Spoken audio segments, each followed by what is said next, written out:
नमस्कार दोस्तों, आज हम बात करेंगे चुंबक के बारे में। चुंबक जिसे हम मैग्नेट भी कहते हैं। लाउड स्पीकर या फिर एयरफोन में आप लोगों ने चुंबक अवश्य देखी होगी। चुंबक जो लोहे की वस्तुओं को अपनी ओर आकर्षित करती हैं। आज हम चुंबक के बारे में विस्तार पूर्वक अध्ययन करेंगे। चुंबक का ज्ञान दोस्तों आज से लगभग 4000 वर्ष पहले भी व्यक्तियों को था। चीन की एक कहानी जिसमें वहाँ के सम्राट हेंग टी की विजय गाथा, अर्थात हेंग टी वो राजा था जिसने कभी युद्ध हारे नहीं। उसने अपनी जीत का जो राज बताया वो था उसके पास एक रथ।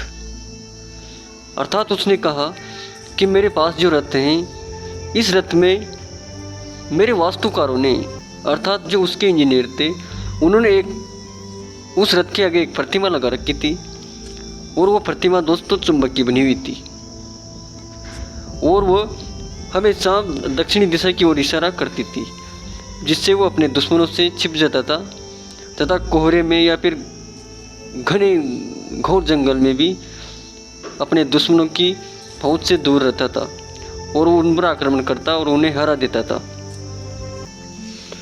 प्रत्येक देश में दोस्तों चुंबक को अलग अलग नामों से जाना जाता है। हमारे भारत में इसे चुंबक कहते हैं तथा इसे अंग्रेजी में मैग्नेट कहते हैं।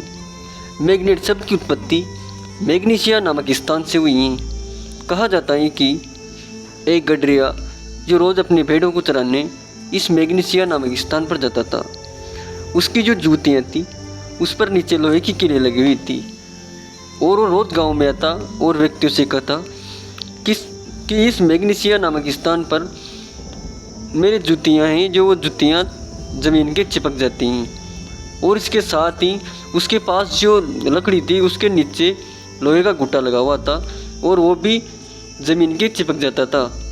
तो मैग्नीशिया नामक स्थान की वजह से इसको हम मैग्नेट कहते हैं।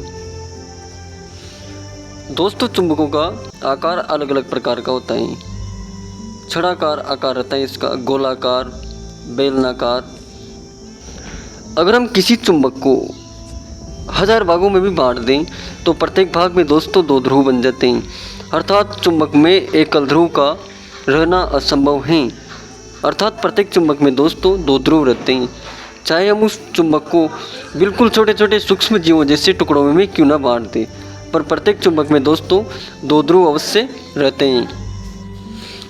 दोस्तों आप लोगों ने अनुभव किया होगा कि प्रत्येक चुंबक किसी लोहे की वस्तु को दूर से अपनी ओर आकर्षित करती हैं। अर्थात इसका अर्थ ये है कि एक चुंबक का जो प्रभाव होता है वो थोड़ी दूर तक रहता है।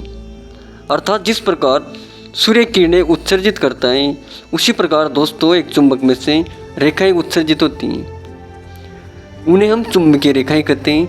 चुंबकीय रेखाएं उसके उत्तरी ध्रुव से निकलते हैं और उसके वापस दक्षिणी ध्रुव पर चली जाती हैं और ये चुंबकीय रेखाएं जितने क्षेत्र से होकर जाएगी वो चुंबक उतने क्षेत्र की वस्तुओं को अपनी ओर आकर्षित कर लेगी।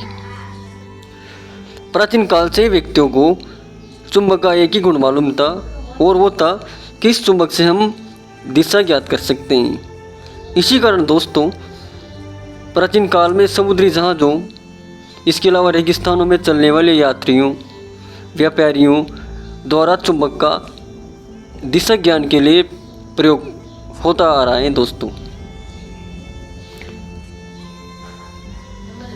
चुंबक सूर्य के प्रकाश की तरह ही रेखाएं निकालते हैं जिन्हें हम चुंबकीय रेखाएं कहते हैं। चुंबकीय रेखाएं एक दूसरे को कभी भी नहीं काटती, अर्थात चुंबकीय रेखाएं कभी भी मिल नहीं सकती। दोस्तों अब हम बात कर लेते हैं कि एक लोहे की वस्तुओं से चुंबकें कैसे बनाई जाती हैं। 2 विधियाँ ऐसी हैं जिनकी सहायता से हम घर पर ही लोहे से चुंबक बना सकते हैं। जो सबसे प्राचीन विधि है वो है दोस्तों हथौड़ा विधि। अर्थात किसी लोहे की छड़ को उत्तर और दक्षिणी दिशा में रखकर जब उसे हम हथौड़े से पीटते हैं तो वो चुंबक में परिवर्तन हो जाती हैं। ये सबसे प्राचीन विधि है दोस्तों, जिसे आज इस्तेमाल में नहीं लिया जाता। दोस्तों दूसरी सबसे अच्छी विधि है स्थायी चुंबक बनाने के लिए एक स्टील की छड़ को पकड़कर उसके ऊपर किसी छड़ चुंबक का एक सिरा एक ओर से दूसरी ओर स्पर्श कराते हुए बार बार लाया और ले जाया जाता है तो स्टील की छड़ चुंबक में परिवर्तित हो जाती हैं। तीसरी और सबसे आधुनिक विधि है दोस्तों कि किसी प्रणाली का अर्थात किसी स्प्रिंग के अंदर किसी लोहे के पदार्थ को रखकर जब उस स्प्रिंग में धारा प्रभावित की जाती है अर्थात विद्युत धारा प्रभावित की जाती है तो वो छड़ चुंबक में परिवर्तित हो जाती है। अभी वर्तमान में दोस्तों इसी विधि द्वारा चुंबकों का निर्माण किया जाता है। धीरे धीरे किसी चुंबक का गुण दोस्तों नष्ट होने लगता है अर्थात उसकी प्रभावशीलता धीरे धीरे कम होती जाती है।